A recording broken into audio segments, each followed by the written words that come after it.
Hey everybody, welcome back to the show. Great to have you here today on our Total Wellness Tuesday episode of the week on the Cabral Concept podcast.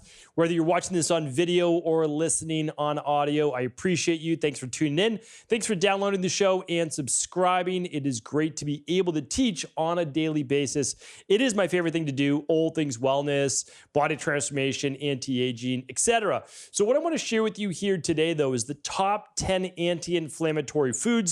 I've shared them in different ways in the past, but honestly, these are things that we shouldn't eat every once in a while. We should be eating them every single day. And essentially, we should be eating all 10 of these things and with maybe one or two different tweaks on a daily basis. So how can we make these foods part of our daily diet? And the thing is, I've talked about before a Mediterranean diet, a Nordic-based diet. I've talked about all these different diets, longevity diets, blue zone diets, and they all incorporate some of these foods, if not most of these foods. But the thing is, a lot of people get worried about the name of the diet that they're following. And so to me, honestly, whether you want to say you are keto or like the new carnivore 3.0 diet, or you're low carb, or you're high carb, or you're vegan, or you're predominantly plant-based, or you are Mediterranean diet, like paleo, primal, whatever you want to be, I just need to make sure that you're incorporating as many of these foods into your diet as possible. Because at the end of the day, if we are willing to get rid of our dogma and not care about the name of the diet, but simply say, what is it that we are looking to do? If we can go back to what it is for the goal, the outcome of what we're trying to produce, then we can say, to me, it doesn't matter about being a part of one cult or one camp. It's like, okay, we're doing these things to live longer. We're doing these things to feel better. We're doing these things to have more energy, more vitality, and to be able to do the things that we want to do then with the rest of our life. Because the nutrition is meant to fuel our bodies. It's not meant to be everything of who we are and what we do, right? So we eat maybe 2, 3, 4, 5 times a day, but that food then just allows us then to do what it is that we want with our life, hopefully with the health in both mind and body and spirit that we want. So let's get into it, because these foods are the foods that we know balance inflammation, give life, and to our knowledge, these are the foods that live to the longest, healthiest lives. Because when you look at centenarians' diets, that's people living 100 or more with the least amount of disease, the best health, these are the foods they eat. All right, so let's get into it. The first one is berries, specifically wild blueberries and cherries. Now, strawberries are great, blackberries are great. I'm not saying they're not, but when you eat berries, you're getting high antioxidant-based foods. What's very unique, though, about wild blueberries is that a wild blueberry is not the big plump ones, right? Not the big plump juicy ones, the very small ones that are predominantly skin. And I've said this before, but I think it bears repeating, that the berry with the thickest skin is going to provide the highest antioxidants, or the berry with the most amount of skin per berry, like if it's small on the inside, right, less of the juice, it's going to get you more of those antioxidants. Now, wild blueberries are also growing wild in nature. They have far more sunlight, oftentimes less water. They have to produce more antioxidants in order to survive. Then we, as humans, get to eat those antioxidants like the anthocyanins in blueberries, the phytonutrients, right, that we get from nature that allow us then to squelch free radical damage, to balance healthy levels of inflammation and much more. Plus, if you go back to my previous podcast on how carbohydrates do not cause diabetes, contrary to popular belief. Now, they can certainly exacerbate it when your body's already unhealthy, but that's a different story for another day.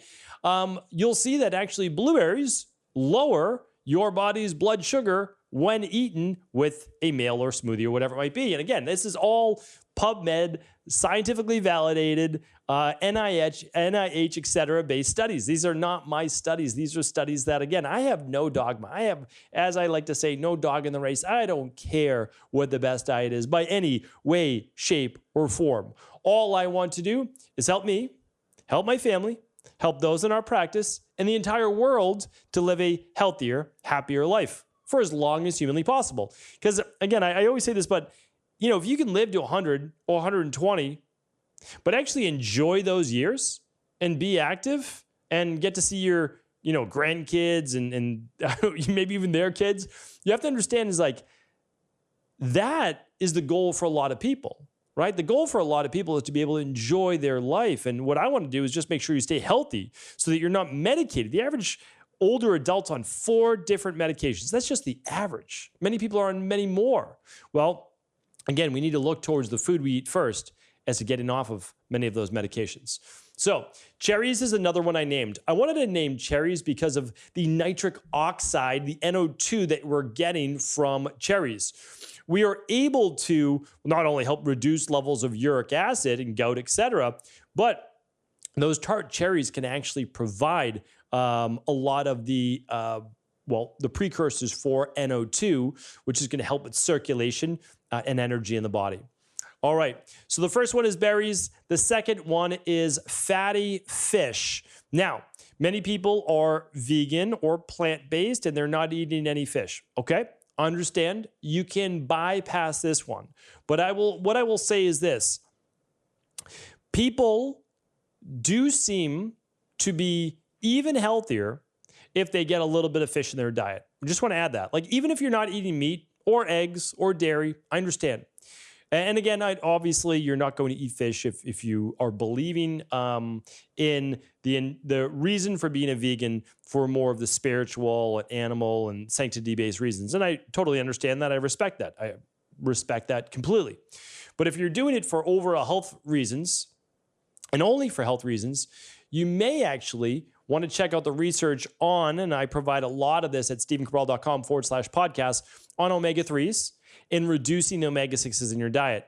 Fatty fish, and so I want to link up today. Here's the thing. There's going to be a good amount of research and previous shows. If you want to listen to them, you're welcome to.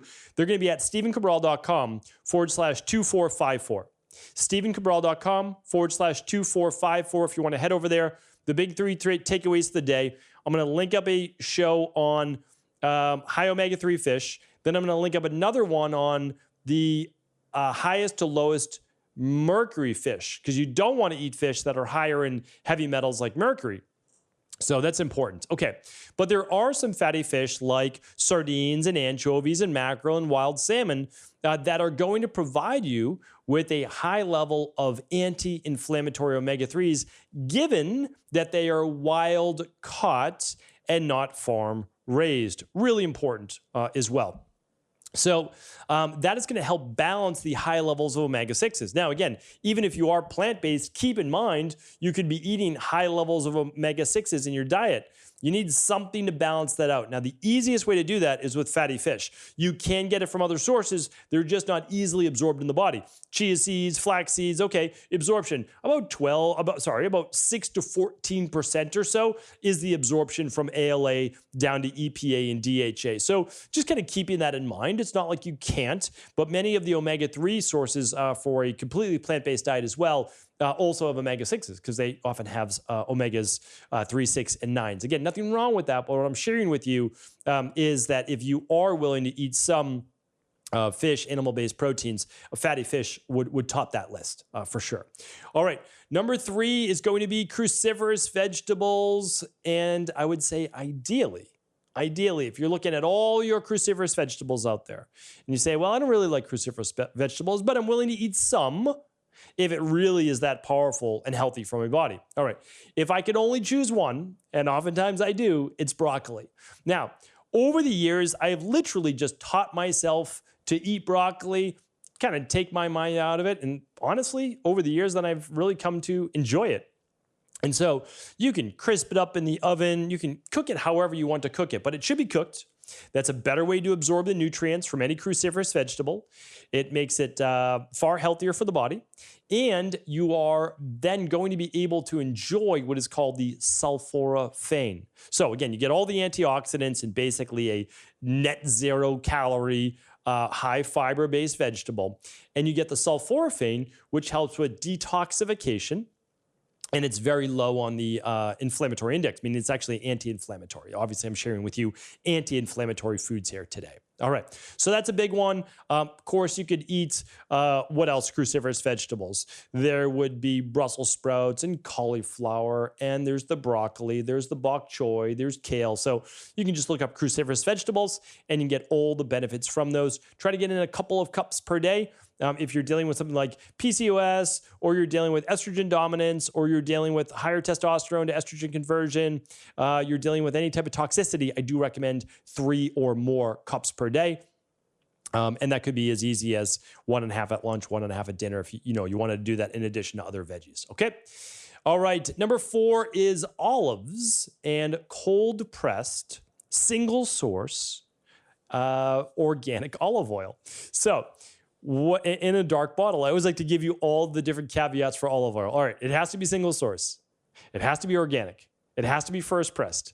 And it has to be in a dark bottle. That prevents it from the oxidization, the mixing of different olives from like all over, and just getting really good, pure quality olive oil. And it's actually really important because olive oil is, and I'll link up another podcast here today, it's truly, and I would say the best oil out of all that you could be using, like in your diet. There's just no doubt about it. There's the research on it, even for cooking, is phenomenal. I was shocked that it actually performed better than saturated fats. And again, I'll share with you the independent research on that. That's at stephencabral.com/2454. We'll link up that podcast. And again, if you ever can't find a podcast, just ask at cabralsupportgroup.com.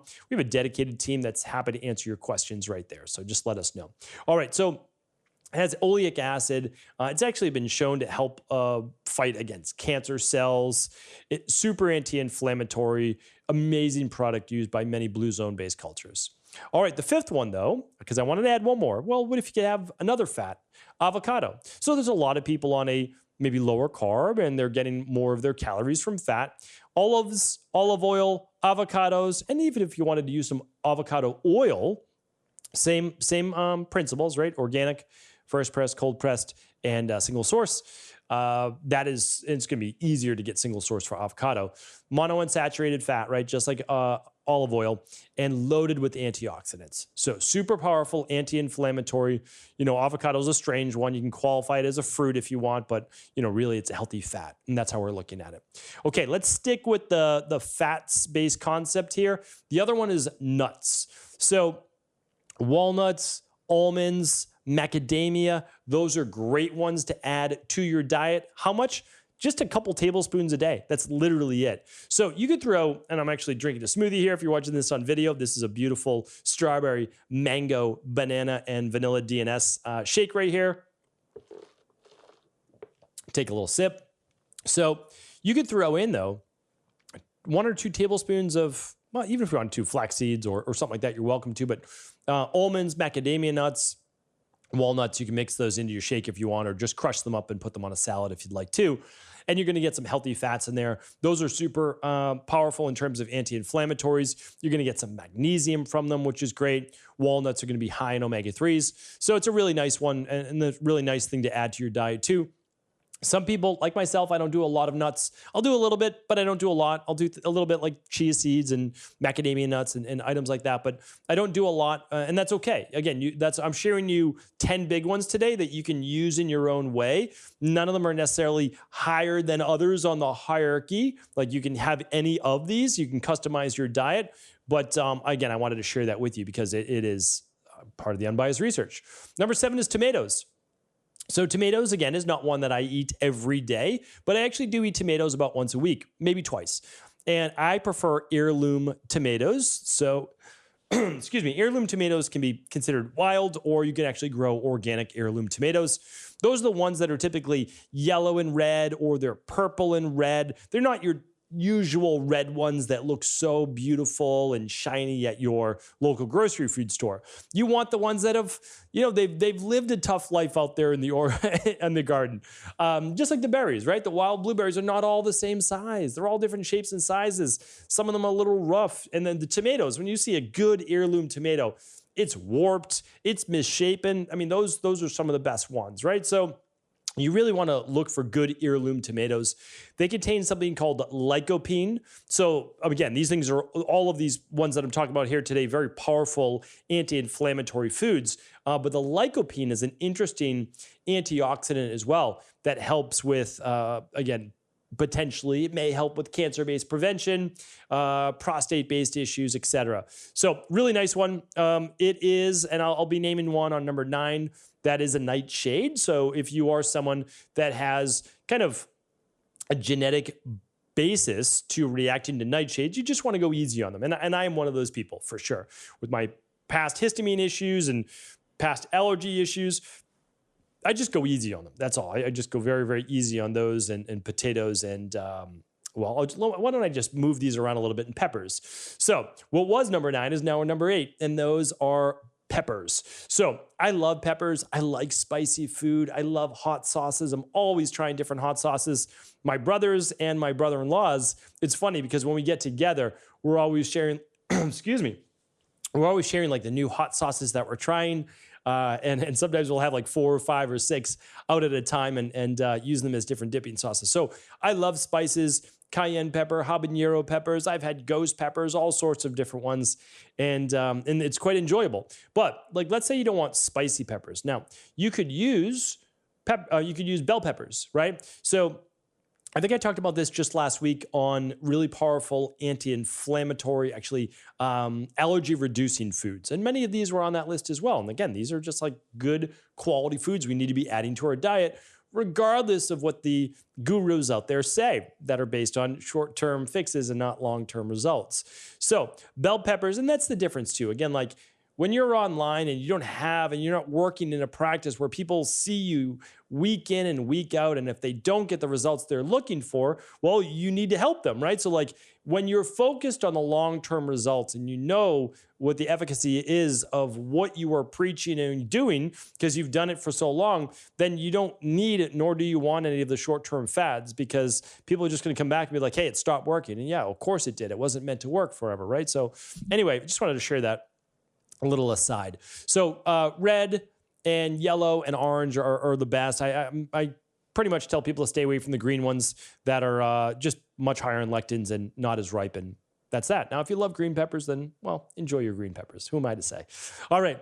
The number 9 is now green leafy vegetables. Again, we're talking about really low calorie things, right? Like peppers, green leafy vegetables, tomatoes, cruciferous vegetables, very, very low in calories, even the berries that we're talking about. So even if you're on a low carb diet, you can certainly add these in. So green leafy vegetables, if we're talking about things like Swiss chard or even kale, you do want to cook them. You're going to get more benefit from the tougher greens by cooking them. So cruciferous vegetable is literally like the cellulose structure inside of the actual plant itself. Those should always be cooked. Better for your thyroid, better for your overall body anyways. But green leafy vegetables, some of them can then be eaten raw and are great to eat raw because then you get the natural enzymes.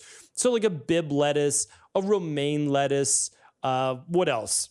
Spinach lettuce, all of those are totally fine. And then like a mixed spring mix is totally fine as well. Those should be organic, and then just make sure you're giving those a good wash as well. Now, the last one is one of those fun ones that you may decide to have after dinner. You may decide to have after a meal. You may decide to have after a workout, like I do sometimes my superfood chocolate bars, and it is dark chocolate. Dark chocolate is one of those foods that can go either way, meaning like if you get low quality chocolate and it's mixed on the back, you see the ingredients and it's chocolate liqueur, it's this type of syrup, it's added sugars, it's all these different types of things, then it's not going to be as healthy for you and actually be a little bit more inflammatory then.